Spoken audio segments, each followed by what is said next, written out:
అలాగే ఎప్పుడు ఇచ్చే హెచ్చరికలు మళ్ళీ మీకు గుర్తు చేస్తాను.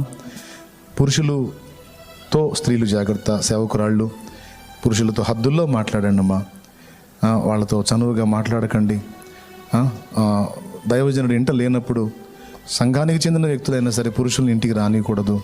బయట ఉంచన్నా దైవజనుడు లేడన్నా, అన్న వచ్చినప్పుడు మీరు వద్దురుగానని చెప్పి తప్పదు. ఎందుకంటే పరిస్థితులు చూసుకుని కొంచెం ఆడపిల్లలు పురుషుల విషయంలో మెలకువగా ఉండండి, జాగ్రత్తగా ఉండండి, హద్దుల్లో ఉండండి. అలాగే కొంతమంది పొగిడి మాట్లాడుతూ వస్తారు, సిస్టర్ మీరు అసలు నిజంగా అలా ఇలా అని. ఎన్ని వద్దన్నా ఏదన్నా ఉంటే దేవుని మయంపరచు, నన్ను పొగడొద్దన్నా, నాదేం లేదు దేవుని కృప అని ఎదురు తగలండి అంతే. అలాగే పురుషులు దయచేసి ఫోన్ల విషయంలో జాగ్రత్త, స్త్రీల విషయంలో జాగ్రత్త. ప్రతి నెల మీకు హెచ్చరికిస్తూ ఉంటాను నేను, ప్రతి నెల మీకు ఇది పంచుకుంటూ ఉంటాను. మీ హద్దుల్లో మీరు ఉండండి. దేవుని పిల్లలే కావచ్చు కానీ బలహీనలు ఉంటారు. అందరినీ గుడ్డిగా నమ్మొద్దు. దేవుని బిడ్డలే అయి ఉండొచ్చు కానీ అందరూ పరిపూర్ణులు కారు, బలహీనలు ఉంటారు. ఉదాహరణకి దేవుని పిల్లలుగా ఉన్నవాళ్ళే మన బ్యాలెన్స్ మిస్ అయితే మన చేత ఏం చేపిస్తారో తెలుసా? ఒక చిన్న ఎగ్జాంపుల్, ఇంట్రెస్ట్ ఉందా? ఆకలైతే ఈసారి చెప్తాలే నేను, లేదంటే చెప్పంటే చెప్తాను నేను. అపోస్తలుల్నే గాడి తప్పించబోయారండి విధవరాళ్ళు. అపోస్తలుల్నే గాడి తప్పించబోయారంటే ట్రాక్ తప్పించబోయారు. అది గుర్తుపెట్టారు అపోస్తలులో. మన విశ్వాసులు అంత పాపం దీనిలో బిడ్డలు, వాళ్ళకి ఏం తెలుసు, మన బిడ్డలు అనుకుంటాం మనం, కానీ వాళ్ళకి తెలియకుండా వాళ్ళు శోధించబడే ఛాన్స్ ఉంటుంది మన విషయంలో. ఎందుకు గొడవలు పెట్టుకున్నారు సంఘంలో? శిష్యుల సంఖ్య విస్తరిస్తున్న చేత అపోస్తల కార్యం 6లో హెబ్రీ భాష మాట్లాడే యూదులు, గ్రీకు మాట్లాడే యూదులు, వాళ్ళకి వీళ్ళ గొడవలు వచ్చినాయి విధవరాళ్ళ విషయంలో. ఫుడ్ దగ్గర ఏది ముఖ్యం, ఏది ముఖ్యం, ఏది ముఖ్యం? వారి కడుపే వారి దేవుడు అంటాడు కదా, పొట్టన. ఇప్పుడు వాళ్ళు ఒకరికొకరు సహకరించుకొని వాళ్ళు అది వివాదాలు లేకుండా ఉంటే అపోస్తలు ప్రార్థించుటేందుకు ప్రకటించుటేందుకు ఎడతెక్కుంటారు, నశించిపోతున్న ఆత్మలు రక్షించబడతాయి. అంత పని చేసే వాళ్ళ దగ్గరికి వీళ్ళు చెత్త వ్యవహారాలు తీసుకొని పోయారు. వీళ్ళని ఏమనాలా? వాళ్ళు ఎంత కీలకమైన పనిలో ఉన్నారు, వాళ్ళ దగ్గరికి ఎలాంటివి తీసుకొని పోతున్నారు వీళ్ళు అంటే అర్థమైందా మీకు? విశ్వాసులే, ఆత్మీయ బిడ్డలే, కానీ వాళ్ళకి తెలియదు. వాళ్ళు నిన్ను దారి తప్పించే పరిస్థితి తీసుకొస్తారు. నువ్వు మెలకువగా ఉండాలి తమ్ముడు. నా బిడ్డలే ఏమైంది నేను మాట్లాడితే అనుకోవద్దు నాన్న, నిన్ను పతనం చేసే అవకాశాలు ఉంటాయి. నువ్వు ప్రేమించు కానీ మెలకువ కోల్పోవాకు. ప్రేమించు కానీ వివేచన కోల్పోవాకు. జాగ్రత్తగా ఉండవు. నమ్మి గుడ్డిగా వెళితే చేయని నేరాలు ఎన్నో పడతాయి. నిప్పు లేనిది పొగ రాదు అంటది సామెత లోకంలో, కానీ నిప్పు లేకుండా కూడా పొగ వస్తుంది. యోసేపు తప్పు చేశాడా? కానీ చేయలే. కానీ ఆమె చెప్పిన మాట ఎంత నమ్మశక్యంగా అయిపోయిందండి. చివరికి ఏం జరిగిందో మీకు తెలుసు. జైలు పాలు అయ్యాడు కదా పాపం యోసేపు. అయితే దేవునికి స్తోత్రం, తర్వాత ఆయన్ని దేవుడి సింహాసనం మీద కూర్చోబెట్టాడు. నిప్పు లేకుండా కూడా పొగలు వస్తాయి. అందుకే మీకు ముందే చెప్తున్నాను, నిప్పు లేకుండానే పొగ వచ్చింది నాయన, నిప్పు ఉంటే ఇంకా డేంజర్ కదా. అందుకని తావిపోద్దని చెప్తున్నాను.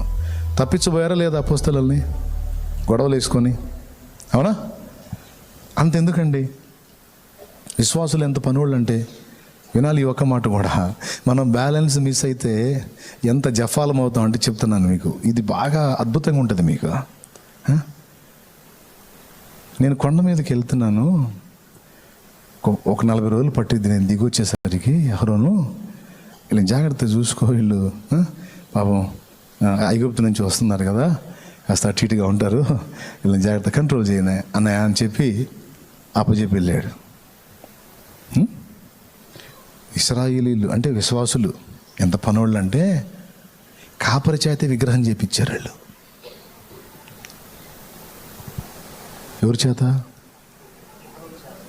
అసలు నాకు ఎప్పటికీ అర్థం కాని విషయం ఏంటంటే, ఆయన చేయటం ఏంది తోడనే? ఆయన ఏమన్నా ఇంతకుముందు బొమ్మలు చేసే పని ఏమైనా చేశాడా ఏందని డౌట్ నాకు.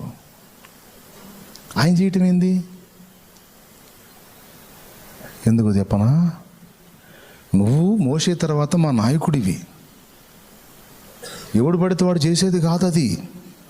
మా ముందు నడిచే దేవత, దాన్ని నాయకుడే చేయాలి. చేస్తావా సస్తావా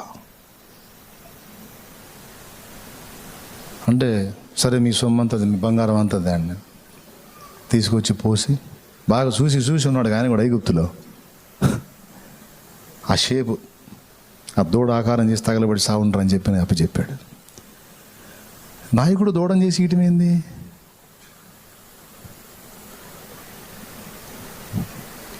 మరి మోషే వచ్చి ఏం చేశాడు? దూడని కాల్చి బూడిద చేశాడు. ఒకడేమో దూడని కాల్చి బూడిద చేస్తే ఒకడేమో దూడని చేసి ఇచ్చాడు. వాళ్ళకి ఇద్దరు నాయకులే.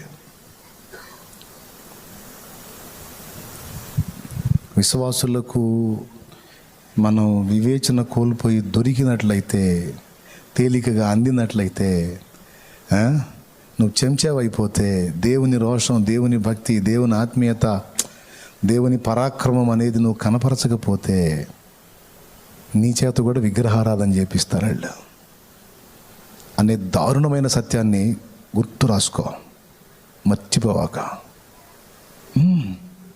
అయ్యగారు మనటి చేద్దామండి, అయ్యగారు మనటి అటు చేద్దాం. మీకు తెలుసా చర్చి ఓపెనింగ్ డ్యాన్స్ పార్టీ పెట్టారు. డ్యాన్స్ పార్టీ చర్చి ఓపెనింగ్ శంకుస్థాపనలో కొబ్బరికాయలు కొట్టారు తెలుసా? యేసునామంలో కొట్టారు. స్తోత్రం. అహరోను కూడా యెహోవాకు పండగ ప్రకటించాడు దూడబొమ్మని చేసి. అంటే దూడ యెహోవానా ఉంది చూడండి అక్కడ. యెహోవాకు పండగట చేసిందేమో దూడబొమ్మని. అంటే ఇప్పుడు యెహోవా ఎవరు? దూడ. నేను దైవజనాన్ని నిందించట్లా. కొంతమంది మోషే నాయకత్వంలో ఉంటే కొంతమంది అహరోన్ నాయకత్వంలోకి వెళ్ళిపోయి వాళ్ళ చేతుల్లో చెంచాలు అయిపోయారు. దయచేసి నన్ను వెంబడించే నా ఆత్మీయ బిడ్డ ద్వారా ఇక్కడ ఆన్లైన్ ద్వారా ఎక్కడెక్కడ ఉన్నా సరే నన్ను వెంబడిస్తున్న నా బిడ్డలు, నేను, మనం అందరము కలిసి రోషము కలిగి ఉండాలి. విశ్వాసుల డబ్బుకి ప్రలోభించొద్దు. వాళ్ళ కులాలను బట్టి వాళ్ళకి ఒంగొంగి దండాలు పెట్టొద్దు. వాళ్ళ అధికారాలను బట్టి వాళ్ళకి ఒంగొంగి దండాలు పెట్టొద్దు. నువ్వు దైవజనుడివి, దైవజనురాలివి. అలాగని గర్వంగా మిడిసిపడమని చెప్పట్లా నేను. అందరినీ సమదృష్టితో చూడు. అలాగే నీ హద్దుల్లో నువ్వు ఉండు.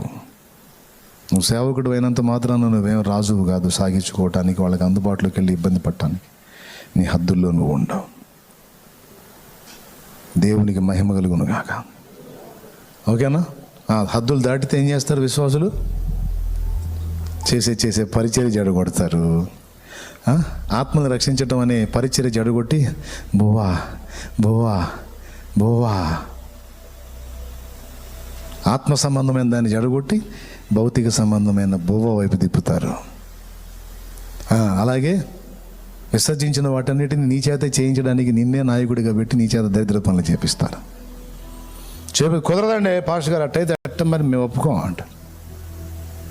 సరే మీరు బాధపడద్దు. అదే ఇప్పుడు మనకి బైబిల్లో కూడా దావీదు నాట్యం ఆడాడని ఉందిలే, డ్యాన్స్ పెట్టి పెడదాంలేయా, అదేం పెద్ద సమస్య కాదు. పెట్టడం కాదు, ప్రార్థన చేయాలని వచ్చి చేద్దాంలే నాయన, ఏముంది అన్నీ ఉంది. ఆయన నా కాళ్ళను లేడి కాళ్ళ వల్ల చేసిన ఎత్తైన స్థలములో ఆయన నన్ను, ఆ ఎత్తైన స్థలం అంటే స్టేజీ, లేడి కాళ్ళు అంటే ఎగిరే వాళ్ళ కాళ్ళు.